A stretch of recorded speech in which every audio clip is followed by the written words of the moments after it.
Rodrigo, há décadas, adventistas, testemunhos de Jeová e outros têm anunciado e reanunciado o fim do mundo, mudando datas e a reveria. Acha isso justo para com os fiéis com pouquíssima instrução, fiéis que moldaram suas vidas em chutes errados? Boa pergunta. Quem fez mesmo? Chama Jason Rodrigues. Jason. Não tem serra elétrica não, né? Esse Jason. Não, Jason, na verdade, eu aproveito a sua pergunta para mais uma vez falar a questão dos dados da fonte primária. Cuidado com muita informação que vem de internet.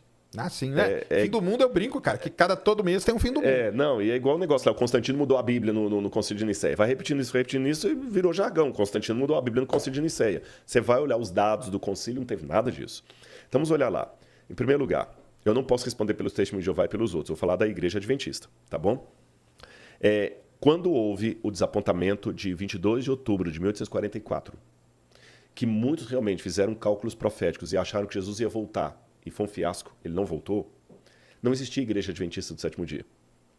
O que existia era um pastor batista, um pregador leigo, corrigindo. Pastor porque eles ordenavam leigos, chamado Williams Miller, ou Guilherme Miller, que junto com mais de 1,5 milhão de pessoas, ou 5 milhões de pessoas, algumas estatísticas não, estavam acreditando na profecia do Miller que Jesus voltaria ali. Havia episcopais, batistas, presbiterianos, católicos, e não tinha igreja adventista, não existia.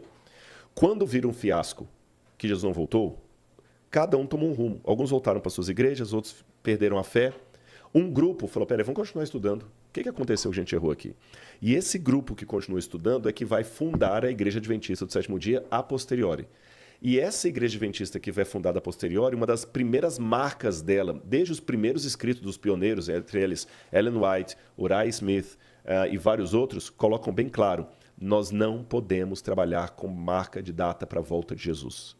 Há um desencorajamento com base na experiência que eles mesmos tiveram. Mas, repito, não existia Igreja Adventista. E nunca mais a Igreja Adventista marcou qualquer data para a volta de Jesus. Nunca mais marcou. Mas isso aí é a volta de Jesus. Mas o que isso tem a ver com o fim do mundo? Que a volta de Jesus é ligada ao fim do mundo. A volta de Jesus para o cristão, mas quando Jesus voltar... né? Na verdade, fim do mundo é uma expressão que também tem que ser explicada. Fim de que mundo? Entendi. É porque Cristo volta nas nuvens para dar uma reviravolta. Para dar uma reviravolta. Então, esse mundo que nós conhecemos vai mudar. No Apocalipse capítulo 21, quando fala da restauração de todas as coisas, que é posterior à volta de Jesus, diz assim, vi novo céu e nova terra. Porque o primeiro céu e a primeira terra passaram. O que significa o primeiro céu e a primeira terra passaram? Quando fala novo céu e nova terra... isso aí pode virar um negócio para bomba, uma guerra nuclear. Ué. Pode, mas olha... Após. Boa. Por que no grego, na Bíblia original, não pode ser? Porque quando fala novo céu e nova terra, em grego você tem duas palavras para novo. Você tem a palavra kainos e neos. Neo é uma coisa completamente nova. Neonatal, acabou de nascer. Neófito, novinho demais. Kainos é um neo de renovado. Bom, mas então, aí tá de uma guerra nuclear mesmo. Uma terra renovada. Não, mas acaba tudo que tá ali, mas porque a terra continua mesmo. Só que vai ter uma renovação. Aí que tá interessante. Por que não pode ser de uma guerra nuclear? Porque Deus fala o seguinte, porque o primeiro céu e a primeira terra passaram, mas vão passar por que guerra? Entre aspas. A Batalha do Armagedon. E a Batalha do Armagedon não é uma guerra de seres humanos com seres humanos, por quê? Eu vou falar fora da Bíblia. Se Deus deixasse uma guerra nuclear acabar a humanidade, ele não ia ter ninguém para ele buscar. Entendi. E quando Jesus voltar, diz que a Terra ainda vai ter pessoas casando, dando em casamento e tudo, alguns ficando felizes, outros chorando e tudo mais. Então o mundo vai estar funcionando. Então essa guerra vai ser a guerra do bem contra o mal, onde Deus vai vir e vai liquidar com o mal. Bom, mas isso aí dá muita margem para muita interpretação. Dá. Só que... Não sou eu que faço, doutor. Eu tô pensando aqui. Sim, que a pessoa pode. A pessoa pode usar isso aí e falar, cara, olha a quantidade de abre muito. Cara. Abre. Só que por isso que é complicado o texto fora de contexto vira pretexto. Aqui eu citei o versículo da Bíblia. Até para citar essa questão do Kainos e do Neos, que Deus vai pegar essa terra e vai renová-la. Agora, se eu pegar só esse texto, realmente, eu posso interpretar 1000 coisas, mas quando você analisa dentro de um contexto, aí fica melhor. Mas é que o pessoal faz isso, né? Não, tira, né? Você pega só esse pedacinho aí, nossa. Não, aliás, hoje, isso é mais sério ainda, porque as pessoas... Aquele negócio que eu falei, ninguém quer ler o livro. Sim. Eles querem ver o filme, nem o filme agora quer ver o resumo. O resumo é nessas 3 linhas que você falou. Ou a citação lá do TikTok, alguma coisa assim, é pior. E hoje as pessoas vivem de recortes. Sim. Você já foi vítima disso, eu também. Pego um recorte de uma fala minha aqui, claro. E não foi nada daquilo que eu falei, e o recorte vira por mantra. Sim. Mas isso aqui que ele falou também é meio perigoso, né? Porque é aquilo que eu falo, né? Por exemplo, eu não sou contra o ufólogo e tal. Eu sou contra os caras que usam essas coisas aqui, porque você pode usar muito bem qualquer fala dessa para enganar pessoas que estão numa situação de desespero, né? Porque... Mas eu acho que ele quis foi alertar. Não, é que ele falou assim, ó, ele está perguntando, você acha isso justo para com os fiéis com pouquíssima instrução e fiéis que moldaram suas vidas de acordo com esses chutes, exatamente. entendeu? Então, o que eu achei que foi infeliz a colocação dele, infeliz não contra a pessoa dele, mas assim, que ele não tem a informação básica, é que os adventistas não fazem mais. E nunca fizeram, porque fizeram pessoas que depois se tornaram adventistas. Mas a igreja adventista, não, eu entendi. A norma dela, ninguém sabe o dia da volta de Jesus e não pode saber. Mas aí é esse que vocês sofrem muito mais do que qualquer um. Porque a pessoa pode pegar isso... No passado, agora, exatamente. Os adventistas marcaram a volta de Jesus e você viu que multiplicou. Marcaram várias vezes, né? Várias vezes, né? As Testemunhas de Jeová também, para não ficar tão longe assim, elas tiveram algumas marcas assim de fim do Armagedon, mas depois elas terminaram em 1914 e nunca mais falaram disso. Mas é melhor no Testemunho de Jeová falar do que eu defendê-los. Beleza. Mas assim, de qualquer maneira, ainda que a informação esteja errada, ele tem razão numa coisa. Eu vou aproveitar a pergunta dele para fazer um alerta realmente. A força da religião é um negócio, é uma energia nuclear. Ah, com certeza. Você pode usá-la para trazer energia elétrica no mundo inteiro ou para destruir Nagasaki e Hiroshima. Depende da mão de quem isso aí está. É isso mesmo. É o jeito que usa.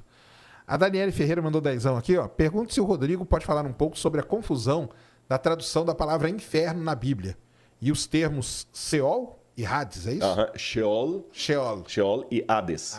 Hades. O que acontece? Até teve um vídeo que eu falei aí, tem uma senhora na internet aí que ela falou que o fogo do inferno está no meu traseiro por causa disso. Sério? Por quê? Caramba! É uma senhora mística que ela tem na internet, ela tem vários vídeos e ela fala que ela já foi várias vezes ao inferno e que... Sério? E que ela tem o pastor fulano que foi do inferno, mas que esses teólogos... Mas o inferno que é legal? Como que é? Ela fala que é bom? Não, terrível, é mal. E eu, pelo entendimento que eu tenho da Bíblia... Não existe aquele inferno medieval do capeta com tridente lá, vermelho e tudo mais. Esperando, sentado numa pedra. Exatamente. Essas visões mitológicas assim, que é um Deus sádico. Vou ficar fazendo a pessoa queimar lá e tudo e tal. Biblicamente, para mim, a palavra Sheol significa sepultura. Sepultura. E o inferno é a ruptura com Deus. A separação é a não-vida. A não-vida. Esse que é o ponto. Mas aí só para eu entender, Sheol e Hades, essas duas palavras são o quê? Hades é grego e Sheol é hebraico. Para a mesma coisa. Mesma coisa. Bom, deixa eu explicar mais ou menos a mesma coisa. Por quê? Sheol, em hebraico, significa o lugar dos mortos, a sepultura. Tá. E é uma inconsciência. Se você pegar os textos hebraicos, fala, os mortos não sabem coisa nenhuma. Para eles pereceu tudo. O sol, a lua, tudo. Entendi. Não tem amor, não tem nada. E maldito aquele que consulta os mortos. A necromancia foi proibida. Deus não pode ter esse negócio de consultar morto. Não, o morto está morto. Acabou. Tá morto. Se você tá recebendo o espírito de sua avó que morreu, não é o espírito de sua avó que morreu. Biblicamente não é ela. Porque ela está morta. Agora, no Novo Testamento, como o Novo Testamento foi escrito em grego, ele usava a língua universal. Entendi.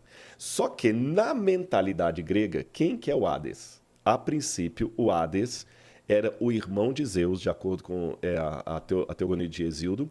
O irmão de Zeus. Zeus tinha 5 irmãos, né? Hera, Deméter e... Eu vou lembrar a 4. Hera, Deméter e mais uma. E depois tinha o Poseidon, o próprio Zeus e o Hades. O Hades, quando Zeus assume o poder, para não ter briga, ele fala o seguinte: eu serei o deus dos vivos na terra. Poseidon será o deus dos vivos nos mares. E Hades será o deus dos mortos. Então criou-se que no seio da terra tinha o Hades, lembra o nome, a este ali. Tinha o Hades, e o Hades, ele tinha os Campos Elíseos, que era o lugar dos bem-aventurados, tinha o Asfodel, apesar do nome horroroso, era um lugar intermediário, e tinha o Tártaros. Esse mundo grego tinha essa mitologia. Quando Paulo e os autores do Novo Testamento usam a nomenclatura grega, eles usam o que tinha que usar, mas eles adaptam, mas eles explicam que não é aquilo que os gregos pensavam que eles tinham. Então Jesus, por exemplo, falava do inferno como sendo o lixão que queimava em Jerusalém, lá no Vale do Rinom. É só uma comparação. Rodrigo, pode falar um pouco sobre a profecia de Daniel? Você não tem nem ideia. E como as profecias da Bíblia podem colaborar com seu entendimento e veracidade? As profecias de Daniel, elas são tão fortes com relação ao que elas profetizam, porque veja bem, tem dois tipos quem foi Daniel primeiro? Daniel, vamos lá. Lembra que eu falei aqui que Jerusalém foi destruída por Nabucodonosor? Acho que eu falei, né? 600, ele foi atrás da placa, aí esconderam Exatamente. Quando ele levou vários judeus cativos para a Babilônia, ele levou Daniel e seus companheiros. E na Babilônia, Daniel e seus companheiros foram educados na religião dos babilônios. Foi estudar na Universidade da Babilônia. Tudo o oposto do que aprenderam como judeus, né? Foram estudar ali e Daniel teve visões e sonhos. E as visões de Daniel são muito fortes, muito detalhadas. Tão detalhadas que os críticos da Bíblia falam o seguinte: Daniel é um vaticínio ex evento, como dizem em latim. Uma profecia feita depois que cumpriu. Sabe aquele negócio assim? Engenheiro de obra pronta. Exatamente, engenheiro de obra pronta. Mas hoje a gente sabe pelos manuscritos do Mar Morto que Daniel foi escrito muito antes. E Daniel profetizou até no capítulo 2, por exemplo, tem um sonho de Nabucodonosor que ele interpreta. Ele fala como é que os reis deveriam governar o mundo de maneira mundial. Mundial dentro do contexto do Oriente Médio. Ele fala da Babilônia, que era o reino da época, depois a Medo-Pérsia e cumpre a Grécia, a Babilônia, a Medo-Pérsia, a Grécia, Roma, e ainda fala de Roma dividida. E ele fala, por exemplo, um detalhe, quando ele fala da Roma dividida, que se torna a Europa, ele fala o seguinte: durante essa divisão, esses reinos nunca mais se unirão. Nunca mais se unirão. Eles farão muitas alianças e muitos acordos de casamentos, mas assim como o barro não mistura com o ferro, eles não se misturarão. E é o que você vê a história da Europa. A Europa foi justamente isso. Até hoje, mercado como europeu, o euro, que agora teve o Brexit, várias vezes a Europa tentou se unir através de casamentos. A rainha Vitória era a rainha de todo mundo ali, e ninguém se unificava, as casas brigando, o número de reinos, tudo muito bem colocado.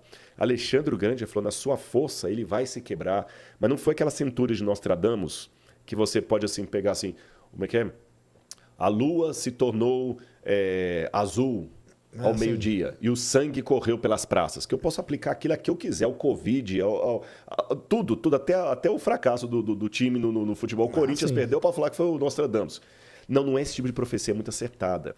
Quando ele fala depois sobre a queda do cristianismo e tudo, mas foi coisa assim muito acertada. E se impressionou tanto as profecias de Daniel que foram elas que influenciaram Sir Isaac Newton a se voltar para a Bíblia. E há pouco tempo, isso é uma descoberta recente, que descobriram que Isaac Newton escreveu 4 vezes mais sobre Bíblia do que sobre ciência.